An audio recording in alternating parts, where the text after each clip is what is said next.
Good morning everyone. Morning 5:30 అవుతుంది. నేను మా సిస్టర్ సింహాచలం దగ్గర ఉండే భైరవకోన టెంపుల్కి స్టార్ట్ అయ్యాము. రోడ్ అంతా చాలా ప్రశాంతంగా ఉంది. సన్ రైజ్ వ్యూ కూడా చాలా బాగుంది. ఈరోజు స్పెషల్ ఏంటంటే అమావాస్య రోజు ఈ టెంపుల్కి అందరూ వెళ్తూ ఉంటారు. కూడా చాలా ఎక్కువగానే ఉంటుంది. మార్నింగ్ 5 o'clockకే పార్కింగ్లో ఎన్ని వెహికల్స్ ఉన్నాయో చూడండి. అంటే ఎంతమంది ఉండుంటారో.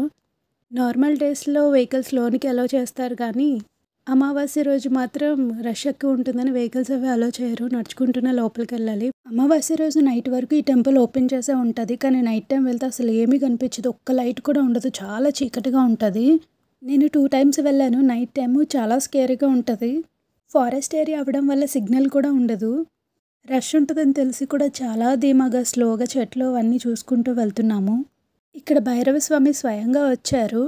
స్టార్టింగ్ అయితే ఫుల్ చెట్లు అవన్నీ ఉండేవి. ఇప్పుడు జనాలు ఎక్కువ అవడంతో చెట్లు అవి కూడా అన్నీ కొట్టేశారు.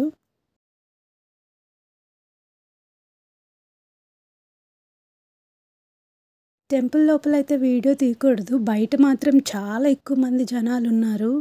దర్శనానికి పెద్ద టైం ఏం పట్టకపోయినా క్యూ మాత్రం చాలా ఎక్కువ టైం పడుతుంది. దర్శనం అంతా కంప్లీట్ అయిపోయింది. ఇక్కడ 2 బేబీస్ రెస్ట్ తీసుకుంటూ కనిపించాయి. దర్శనం కంప్లీట్ అయిపోయిన తర్వాత వినాయకుడి దగ్గర దీపం పెట్టడానికి వెళ్ళాము. ఇక్కడ సెసమే ఆయిల్ దానిలో బ్లాక్ కలర్ నువ్వులు వేసి దీపం పెడితే మంచిదని చెప్తారు. అందుకని అదే దీపం మేము వెలిగించాము. ఇక్కడ మా కజిన్స్ కూడా ఉన్నారు.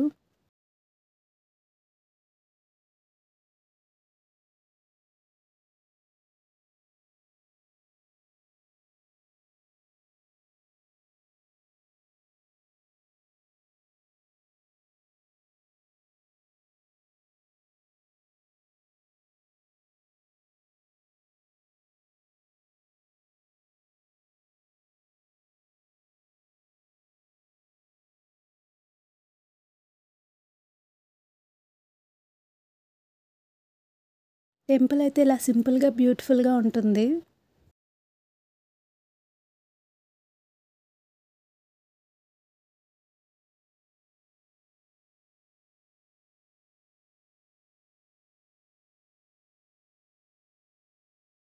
అదే బ్యూటిఫుల్ వ్యూ చూసుకుంటూ ఇంటికి స్టార్ట్ అయిపోయాము. Thank you for watching. See you in the next video. Bye.